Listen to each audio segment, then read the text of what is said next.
Assalamualaikum warahmatullahi wabarakatuh. Setelah kemarin kita belajar tentang bilangan berpangkat, kita masuk ke bentuk akar ya. Nah, bentuk akar itu adalah kebalikan dari pangkat. Jadi, misalkan jika A pangkat 2 sama dengan B, maka pangkat kalau dipindah ruaskan itu menjadi akar B. Jadi kebalikan. Akar pindah ruas jadi pangkat, pangkat pindah ruas jadi akar. Jadi kebalikan seperti itu ya. Nah, bentuk akar seperti misalkan akar 2A biasanya ditulis dengan akar A. Jadi seperti ini, sebenarnya ini adalah akar 2 ya. A itu tidak boleh sama dengan 0. Maksudnya yang di dalam sini tidak boleh sama dengan 0. Nah, gimana cara mengubah bentuk pangkat menjadi akar? Jika A pangkat M per N, maka yang jadi pembilangnya itu jadi pangkat di dalam bersama dengan basisnya ini si A, dan yang penyebutnya itu menjadi N. Seperti itu. Jadi jika akar A pangkat M, N sama dengan yang di dalam kurung menjadi M, yang di akar menjadi N. Jadi penyebutnya seperti itu. Nah, contohnya lagi. Kita langsung masuk ke contoh aja ya, biar kalian juga paham. Nah, misalkan ubahlah bentuk akar menjadi bentuk pangkat. Nah, di sini contohnya adalah akar 2 pangkat 3. Nah, ini pangkat yang di dalam itu jadi pembilang. Nah, di sini adalah akar berapa? Adalah akar 2. Kalau akar 2 memang tidak ditulis ya, jadi ya pernya adalah 2. Jadi bentuknya jadi 2 pangkat 3 per 2. Contoh lagi, ini akar 8 berapa? Nah, 8 bisa nggak diubah menjadi bilangan pangkat? Ternyata bisa. Kalau bisa, ubah dulu ke bilangan pangkat. Pangkat berapa? Yaitu 2 pangkat 3. Maka menjadi pangkat 3-nya jadi pembilang, akarnya jadi 2. Seperti itu nih ya, bentuknya di poin faktor untuk mencari bilangan pangkat. Contoh lagi deh ya, akar 3 dari 81. Nah, ini gimana bentuknya? Maka bentuknya seperti ini. 81 bisa nggak diubah menjadi bilangan pangkat? Jika bisa, ubah dulu menjadi, ternyata bisa ya, 3 pangkat 4, akar 3. 4 ini jadi pembilang, akarnya jadi penyebut. Contoh lagi, akar 3. Nah, 3 ini nggak ada bilangan pangkat. Nah, sebenarnya ini adalah pangkat 1 ya. Ini adalah pangkat 1. Jadi diubah menjadi bilangan pangkat. Jadi di sini pangkat 1. 1 ini jadinya pembilangnya di sini adalah akar 2 per 2. Jadi walaupun bentuknya hanya 3, sebenarnya ini adalah pangkat 1. Nah, gimana kalau kita balik? Contohnya seperti ini. Ubahlah bentuk pangkat menjadi bentuk akar. Nah, di sini 3 pangkat 1 per 3. Nah, ini penyebutnya berarti menjadi akar 3. Ini 1 pangkat 1, kalau berarti 3 pangkat 1. Nih 1 memang tidak ditulis kalau pangkat biasanya. Contoh lagi biar nggak bingung. 3 pangkat 3 per 2. Nih kita lihat dulu penyebutnya. Penyebutnya 2 berarti menjadi akar 2. Ini pembilangnya 3 berarti jadi pangkat 3. Kita cari 3 pangkat 3 berapa? Adalah 27. Seperti itu ya. Ini cara mengubah dari bentuk akar menjadi pangkat atau pangkat menjadi akar. Lanjut ya, yaitu menyederhanakan bentuk akar. Di sini ada 5 sifat. Kita mulai dulu dari sifat yang pertama dan kedua. Nah, ini adalah yang penjumlahan dan pengurangan. Sengaja dibuat dulu, digabung biar lebih gampang bedainnya karena dia sama untuk sifatnya. Nah, jika A akar B ditambah C akar B itu sama dengan tinggal depan aja kamu jumlah, yaitu A plus C akar B. Atau kalau misalkan ini kan ditambah, ini dikurang, sama aja, bedanya cuma kalau di sini tambah, di sini dikurang ya. Dengan syarat, sebenarnya dengan syarat-syaratnya apa? Akarnya harus sama. Tuh, ini B, di sini B. Kalau beda gimana? Berarti tidak bisa dijumlah ataupun dikurang. Kita masuk ke contoh yuk. Nah, contohnya 5 akar 2 ditambah 3 akar 2. Kita lihat akarnya sama kan? Nah, sama akar 2 berarti tinggal kamu jumlah aja angka depannya. 5 tambah 3, 8 akar 2 jawabannya. Lagi misalkan 3 akar 3 dikurang 2 akar 3. Sama kan nih, sama-sama akar 3. Tinggal dikurang. Berarti 3 kurang 2 akar 2 sama dengan 3 kurang 2 1. 1 akar 2. Biasanya 1 ini jarang ditulis kalau angka 1, jadi bentuknya seperti ini. Ini sebenarnya depannya ada ya angka 1 ya, cuma nggak ditulis. Lagi 2 akar 3 ditambah 3 akar 3 dikurang akar 3 sama dengan Berarti 2 tambah 3 dikurang 2 nih, angka depannya 2 tambah 3 dikurang 2. Akarnya udah sama semua ya, jadi tinggal dijumlah atau dikurang depannya aja. Masuk lagi ya, biar paham lagi nih.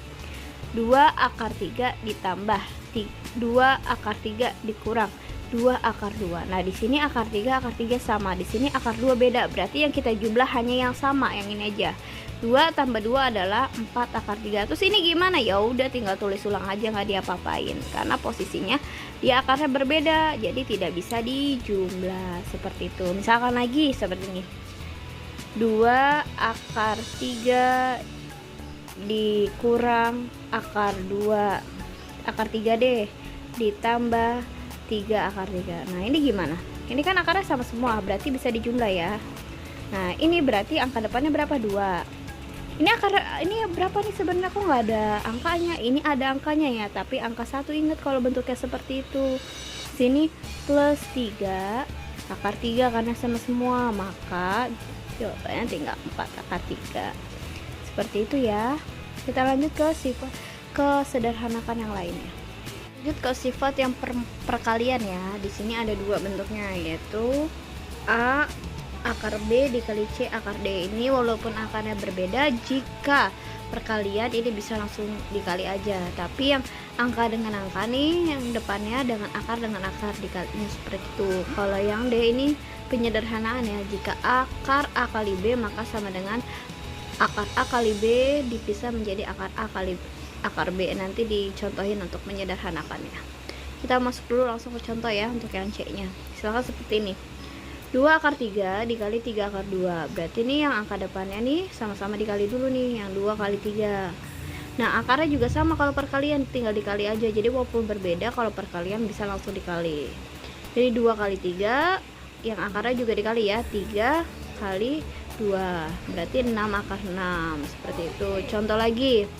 2 akar 2 dikali 3 akar 2. Berarti ini yang depan dikali dulu. 2 kali 3, 6. Akar 2 kali akar 2 adalah akar 4. Nah, ternyata akar 4 tuh ada kan? Ada akar 4 itu sama dengan berapa? Adalah 2, karena 4 adalah bilangan pangkat. 2 pangkat 2. Jadi 6 dikali 2 adalah sama dengan 12. Seperti itu ya kalau perkalian. Nah, gimana dengan yang contoh yang D? Ini namanya menyederhanakan. Nah, contohnya seperti ini. Akar 32. Kalau di akar 32 kan nggak ada ya. Adanya itu 4, 9, 16, 25, 36. Nah, itu kalian harus hafal ya. Itu terus habis 36 berapa lagi? 49, 64, 81 itu harus hafal, dan 100. Nah, ini juga kenapa harus hafal? Karena nanti kita akan menyederhanakannya. Yang satu ini perkaliannya harus bisa diakarin, yang satunya bebas. Contohnya 32 ini perkalian berapa yang depannya harus bisa diakar, tapi harus yang paling sederhana. Contohnya lagi, misalkan 32 ini sebenarnya bisa kan 4 kali 8, tapi 8 itu masih bisa disederhanakan. Jadi kita ambil yang paling sederhana. Cara gampangnya gimana? Cara gampangnya adalah kita bagi angka yang paling kecil dulu, yaitu angka 2. 32 dibagi 2 berapa? Adalah 16. Nah, ternyata 16 adalah bilangan yang bisa diakar. Jadi kita pakai yang ini aja, 2 dan 16. 16 dikali 2 berarti dipisah dulu, akar 16 dikali akar 2 sama dengan 4 akar 2. Seperti itu. Jadi harus disederhanakan, yang depannya harus bisa diakar. Contoh lagi ya biar paham. Akar 12. 12 itu kita coba dulu dibagi 2. 12 dibagi 2 itu 8. Akar 8 tidak ada, jadi jangan dibagi 2. Kita coba lagi dibagi 3 naik ya.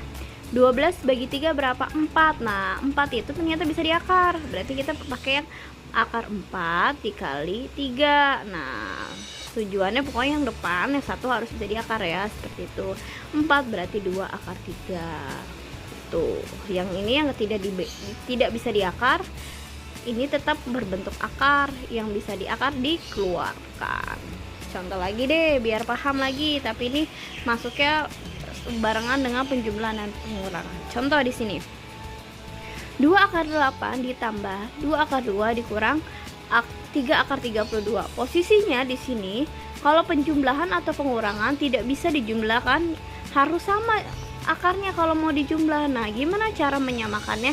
Lihat kita akar yang paling kecil. Di sini ada akar 2. Berarti ini semua harus dijadiin akar 2. Gimana caranya? Kita coba dulu bagi akar 2. Bisa apa enggak? 8 bagi 2 bisa berapa? 4. Nah, 4 bisa diakar enggak? Bisa. Berarti harus disederhanakan 4 sininya. 4 kali akar 2. Jadi kayak disederhanakan ya, dipecah. Ini tetap 2 akar 2. Sekarang 32. 32 juga begitu. Bisa nggak dijadiin akar 2? Ternyata bisa, yaitu perkalian dari 16 kali 2, dan 16 ini bisa diakar. Nah, setelah itu di sini kan ada angka 2. Tulis angka 2-nya. Nah, akar 4 kali akar 2 kita pisah dulu ya, seperti ini. Langsung keluarin lagi 2. Akar 4 berapa? 2. Nah, ini berarti jadi titik, jadi perkalian nanti. Nah, terus di sini 2 akar 2 turun. Sini jadi 3, akar 16 berapa? Yaitu adalah 4. Ini akar 2-nya tetap karena sudah tidak bisa diakar. Terus 2 kali 2 4. Itu tinggal turun lagi. Ini tinggal turun, 3 kali 4 12. Ini yang tadi keluar jadi perkalian ya, akar 2. Sudah sama semua, baru kamu jumlah, yaitu 4 tambah 2 dikurang 12, yaitu min 6 per 12. Negatif nggak masalah, seperti itu ya. Jadi harus disamakan dulu akarnya biar bisa dijumlah dan dikurang, dengan cara dibagi dengan akar yang paling kecil. Kalau terus yang satunya syaratnya harus bisa diakarin. Kalau tidak bisa diakarin, cari lagi gitu. Contoh lagi, misalkan gini, akar 8 tambah akar 2 dikurang 3 akar 12. Akar 8 ini posisinya kan bisa ya, sini ada akar paling kecil. 8 bisa dibagi 4, dibagi 2 maksudnya, itu 4 kali 2 kan. 4 bilangan akar bukan? Bisa kan, bisa diakar, maka dia bisa nih 2 akar 2. Kita tulis ulang lagi ke sini, akar 2 ditambah. Nah, tapi 12 jika dibagi akar 2 itu kan hasilnya 6 kali 2 kan. 6 itu tidak bisa diakar, berarti tidak bisa dipakai akar 2. Yaitu kita bagi lagi naik, yaitu dibagi 3. Dibagi akar 3, yaitu 4 kali akar 3. Nah, 4 kali 3 kenapa bisa diturunin? Karena 4 itu bisa diakar. Jadi kita pakainya yang 3 kali sini ya, 4 kali 3. Walaupun berbeda nggak apa-apa, ini namanya menyederhanakan. Ini berarti tinggal 2 tambah ini 1 ya, 1 akar 2. Nah, yang ini gimana? Ini sederhanakan dulu, berarti jadi 3 kali 2 akar 3 ya. Ini diakarin jadinya 2 ya. Ini berarti 3 akar 2. 3 kali 2 adalah 6 akar 3. Berbeda kan? Ya udah, kalau berbeda nggak apa-apa, berarti cukup sampai sini karena berbeda. Jadi jangan dipaksakan juga kalau nggak bisa, seperti itu ya. Dan ini adalah contoh terakhir, yaitu pembagian. Nah, kalau pembagian tinggal sama aja kayak perkalian, tinggal dibagi. Misalkan nih akar 64 dibagi akar 8, langsung kau bagi aja. 64 bagi 8 berapa? 8 kan? Akar 8 ada nggak ada, berarti disederhanakan, yaitu 8 itu perkalian dari 4 kali 2. Kebetulan 4 bisa diakar menjadi 2, akar 2. Yang nggak bisa diakar nih tetap bentuknya akar seperti itu. Contoh lagi, 4 akar 2 per akar 8. Ini sederhanakan dulu ya, karena bisa disederhanakan. Berarti jadinya ini ya, akar 4 adalah 2, berarti 2 akar 2. Ini kau bagi nih, 4 bagi 2 2. Akar 2 dibagi akar 2 itu 1, akar 1 sebenarnya. Kalau akar 1 kan sama aja 1, berarti 2 kali 1 sama dengan 2, seperti itu. Nah, ini bisa nih. Terus gimana kalau misalkan 4 dibagi 2 akar 2? Nah, kalau 4 dibagi akar 2 ini nggak bisa dibagi. Kenapa? Karena kalau akarnya di bawah, ini nggak bisa langsung bagi. 4 bagi 2 2, jadi 2 akar 2. Ini salah. Ini nanti kita ke next pelajaran selanjutnya, yaitu tentang merasionalkan. Kecuali kebalik, akarnya di atas. Kalau akarnya di atas boleh 4 bagi 2 2, akar 2-nya jadi di atas. Kalau di bawah tidak bisa dibagi, ntar jatuhnya merasionalkan. Ini di pelajaran selanjutnya ya, di nextnya. Oke.